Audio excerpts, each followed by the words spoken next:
Hello बच्चों, कैसे हैं आप सब। आई होप कि आप सब अच्छे होंगे और अपनी पढ़ाई अच्छे से कर रहे होंगे। तो बच्चों, आज हम लोग अभ्यास 4.2 के प्रश्नों को हल करेंगे। तो चलिए स्टार्ट करते हैं। प्रश्न नंबर 1 है, निम्न में से किन परिस्थितियों में राशियों में व्युत्क्रमानुपाती विचरण है।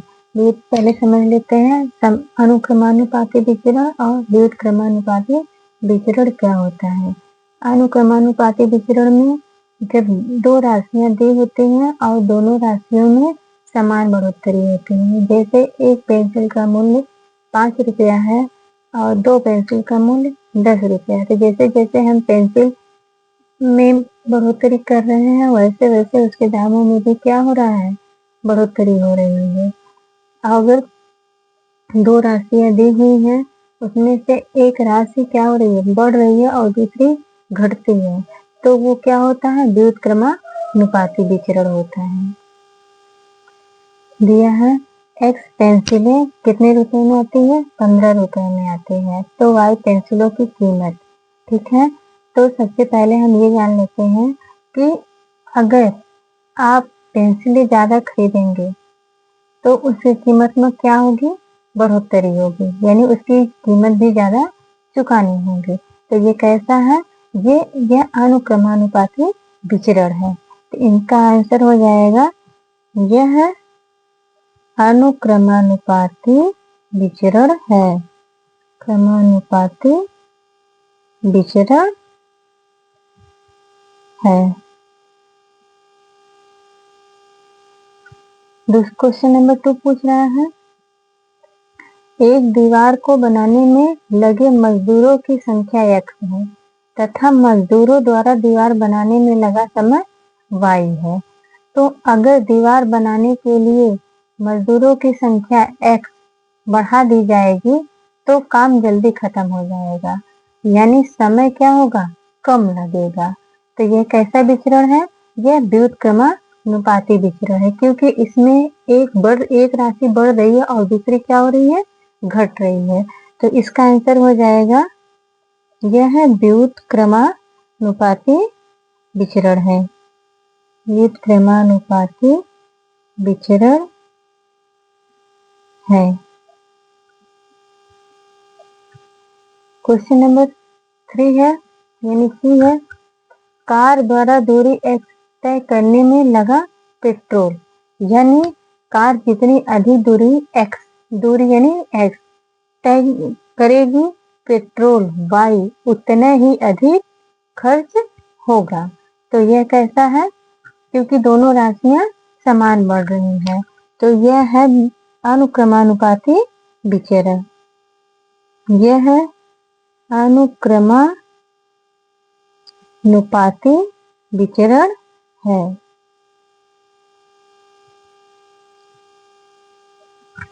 नेक्स्ट क्वेश्चन दिया हुआ है,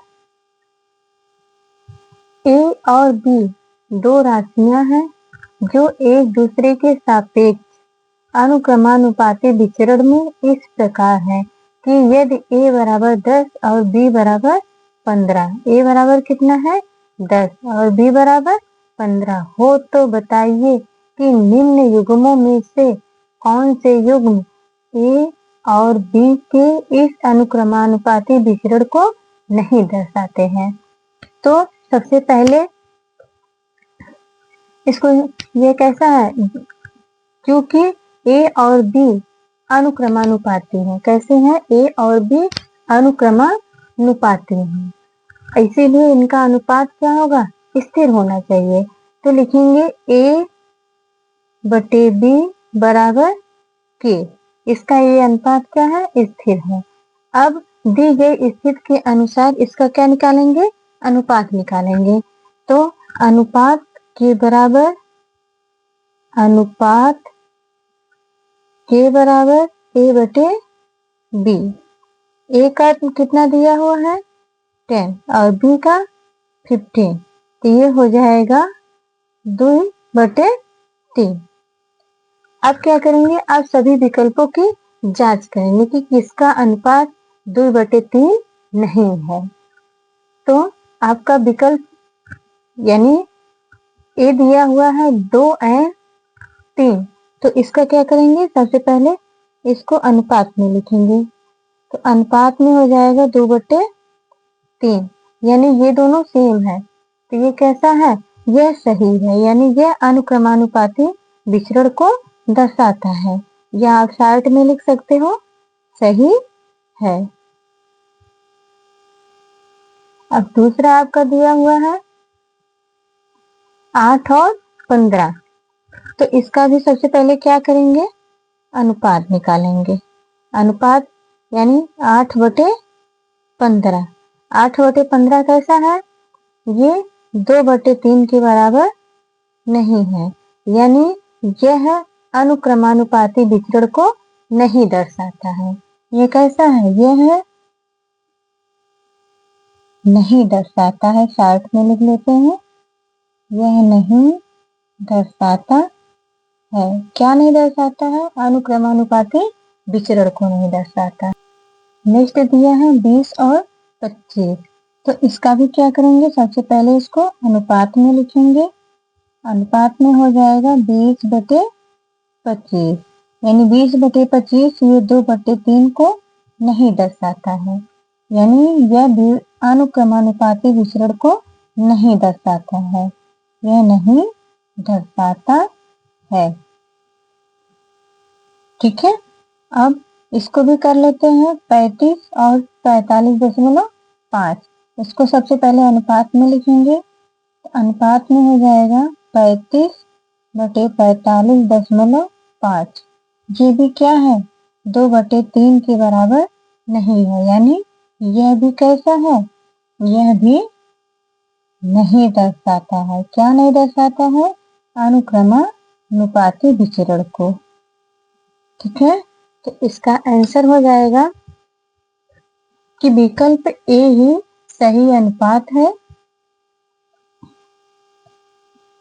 इसका आंसर लिखते हैं विकल्प ए। तो क्वेश्चन में कर लेते हैं कि सही अनुपात दर्शाता है, सही अनुपात दर्शाता है, जबकि क्या बी, सी और डी तीनों कैसे हैं, तीनों ही इस विचरण यानी अनुक्रमानुपाती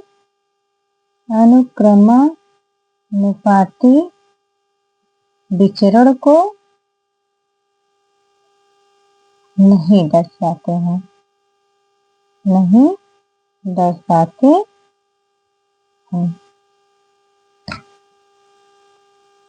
नेक्स्ट क्वेश्चन है, x और y परस्पर व्युत्क्रमानुपाती हैं, इनका अनुपात इस प्रकार है कि जब x बराबर 12 तो y बराबर 8, x बराबर 12 तो y बराबर 8 होता है। निम्न में से कौन से युग्म x और y के इस अनुपाती विचरण के अनुकूल नहीं है। तो यह कैसा है, इन दोनों में व्युत्क्रमानुपाती विचरण है, क्योंकि व्युत्क्रमानुपाती विचरण में दोनों राशियों का क्या होता है, गुणनफल स्थिर होता है। तो दो राशियां दी हुई हैं, यानी x × y इक्वल k।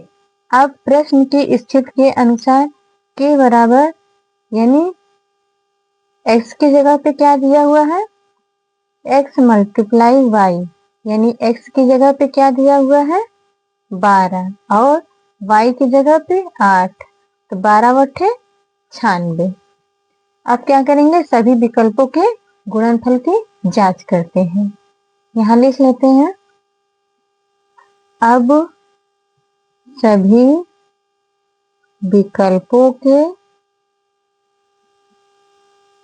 सभी विकल्पों के गुणनफल को, किसको, गुणनफल की जांच करते हैं, जांच करते हैं।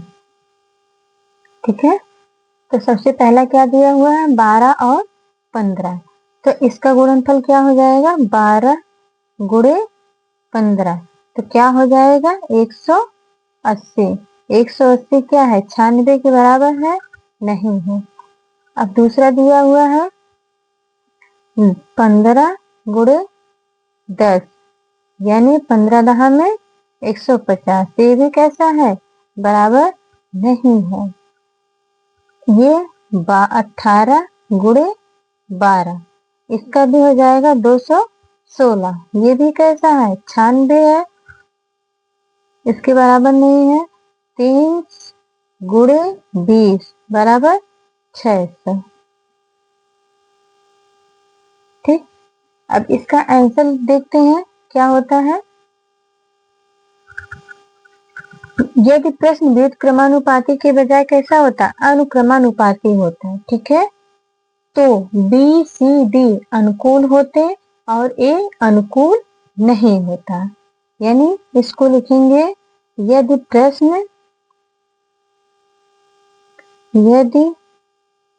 प्रश्न व्युत्क्रमानुपाती कैसा होता, व्युत्क्रमानुपाती के बजाय कैसा होता अनुक्रमानुपाती होता, अनुक्रमानुपाती होता, तो बी सी डी अनुकूल होते, अनुकूल होते और ए अनुकूल नहीं होता।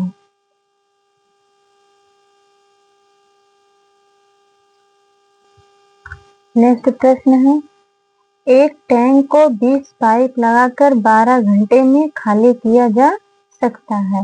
यदि टैंक में 45 पाइप लगा दिए जाएं तो टैंक कितने समय में खाली हो जाएगा।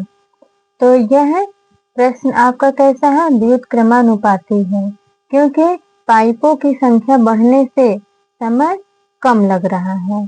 तो माना सबसे पहले इसको सॉल्व कर लेते हैं।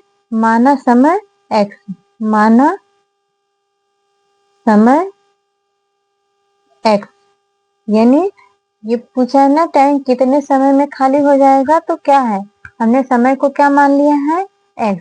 तो पहले कितना है 20, 20 गुणे कितना कर लेंगे 12, और दूसरा टाइम दिया हुआ है 45 और समय कितना है x।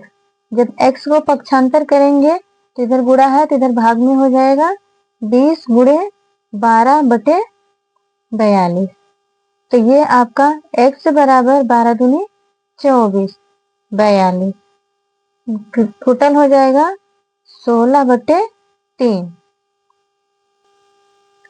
सॉरी बच्चों, यहाँ पर क्या हो जाएगा 45 हो जाएगा, क्या हो जाएगा 45, मिस्टेक में 42 हो गया है, ठीक है। अब हो जाएगा इसको 15 से कट करेंगे तो 15 तिया 45 हो जाएगा और 15 16 240 हो जाएगा। इसको इस तरह भी लिख सकते हैं 3 से 5 से ही 1 बटे 3 घंटे, या इसको और मतलब अथवा इसको लिख सकते हैं 5 घंटे और 20 मिनट। तो टैंक कितने समय में खाली हो जाएगा, तो लिखेंगे आंसर में लिखेंगे यहाँ टैंक 5 घंटे और 20 मिनट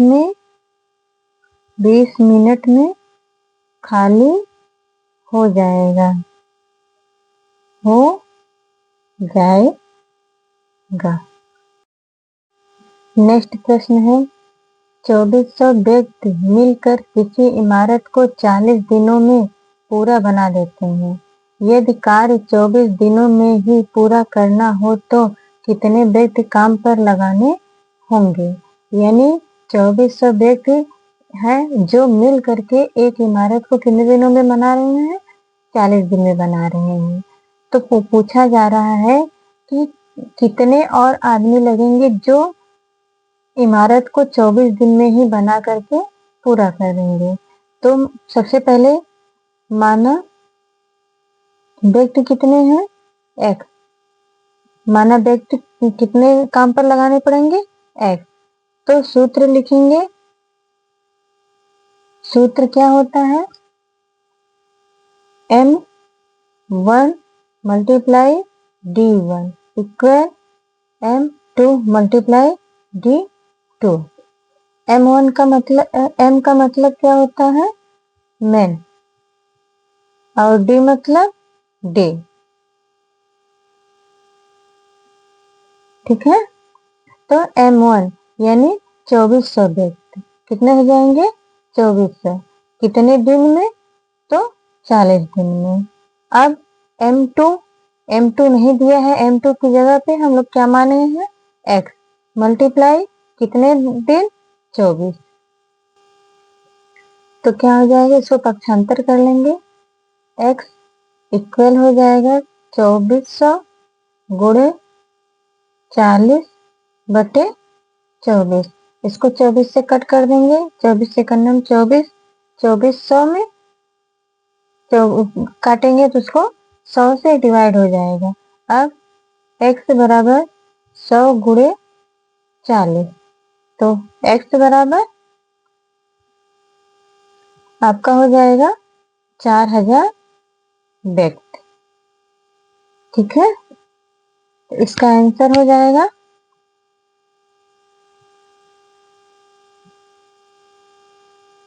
इसका आंसर लिखेंगे 4000 व्यक्ति काम पर लगाने होंगे।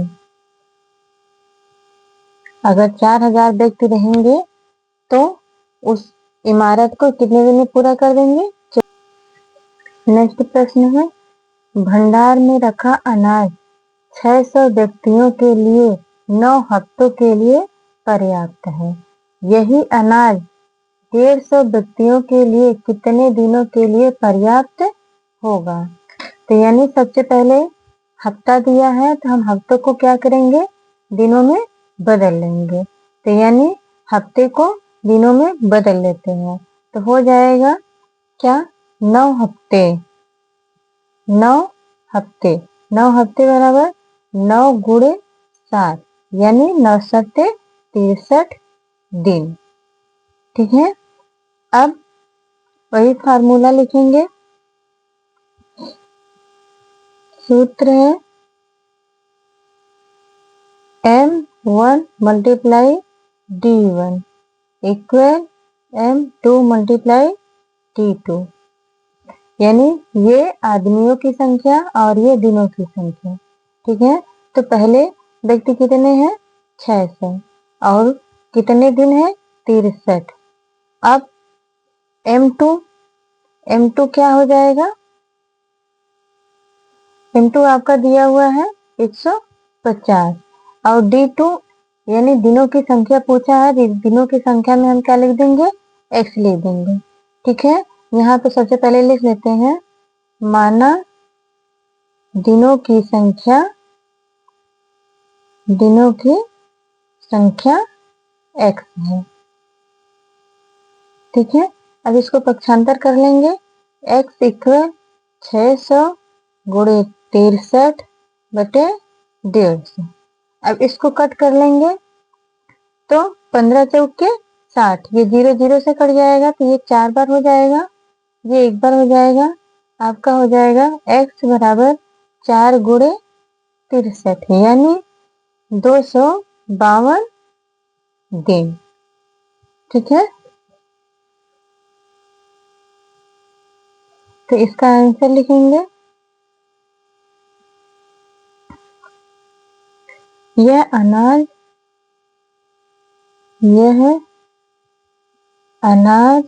252 दिनों 252 दिनों के लिए पर्याप्त होगा। 252 दिनों को इसको आप लिख सकते हैं 36 हफ्तों के लिए। 36 हफ्तों के लिए।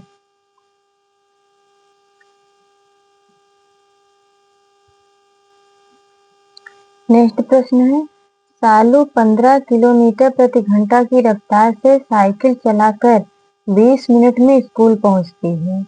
यदि सालू को 12 मिनट में स्कूल पहुंचना हो तो उसे साइकिल किस रफ्तार से चलानी होगी। सालू 15 किलोमीटर प्रति घंटे की रफ्तार से जब साइकिल चलाती है तो अपने स्कूल कितने मिनट में पहुंचती है, 20 मिनट में पहुंचती है। अगर सालू को 12 मिनट में स्कूल पहुंचना रहेगा तो वो कितने रफ्तार से यानी कितनी तेज साइकिल चलाकर उसको जानी होगी। तो दूरी समान रहने पर क्या होता है, चाल और समय में व्युत्क्रमानुपाती संबंध होता है। तो सबसे पहले इसको लिखते हैं, माना रफ्तार कितनी है, x, रफ्तार यानी स्पीड। तो माना स्पीड यानी रफ्तार कितनी है, x है। ठीक है, अब लिखेंगे फार्मूला यानी सूत्र। सूत्र को क्या लिखेंगे, S1 multiply T1 equal S2 multiply T2। यहाँ S1 यानी स्पीड हो जाएगा और T यानी टाइम हो जाएगा।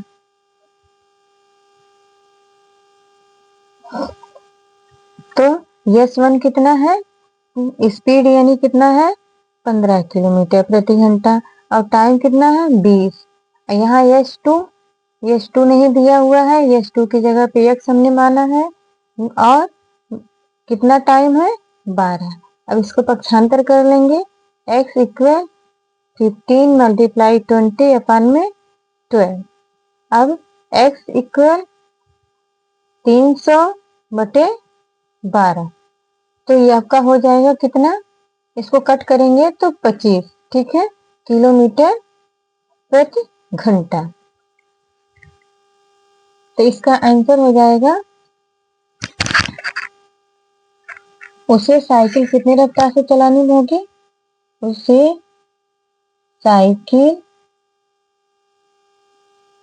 25 किलोमीटर प्रति घंटा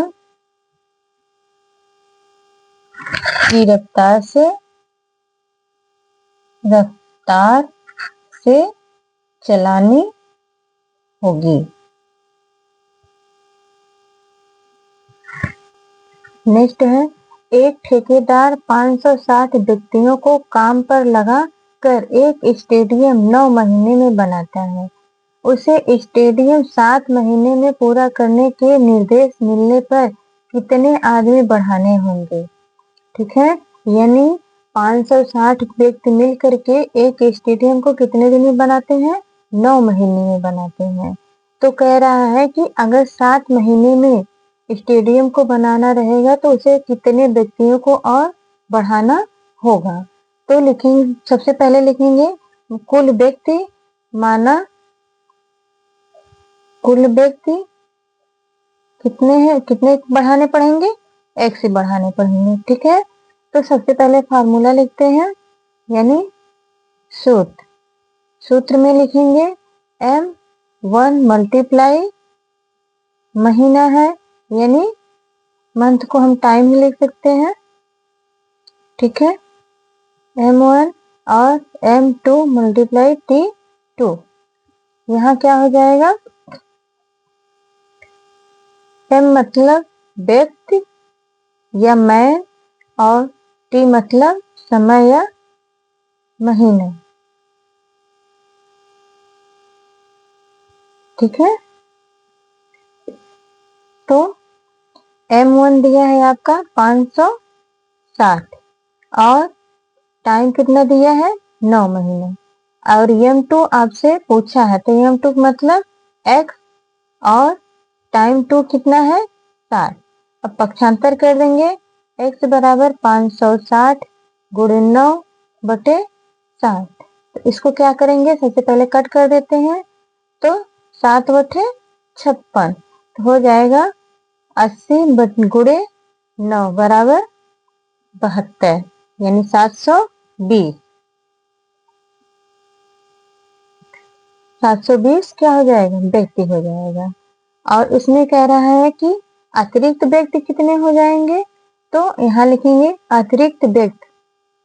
अतिरिक्त व्यक्ति उसे अभी क्वेश्चन में पूछा ना कितने व्यक्ति उसे और बढ़ाने पड़ेंगे, तो अतिरिक्त व्यक्ति यानी 720 माइनस 560 यानी 160 व्यक्ति, उसे 160 व्यक्ति बढ़ाने पड़ेंगे। ठीक है, तो निर्देश मिलने पर आंसर में हो जाएगा, आंसर उसे 160 व्यक्ति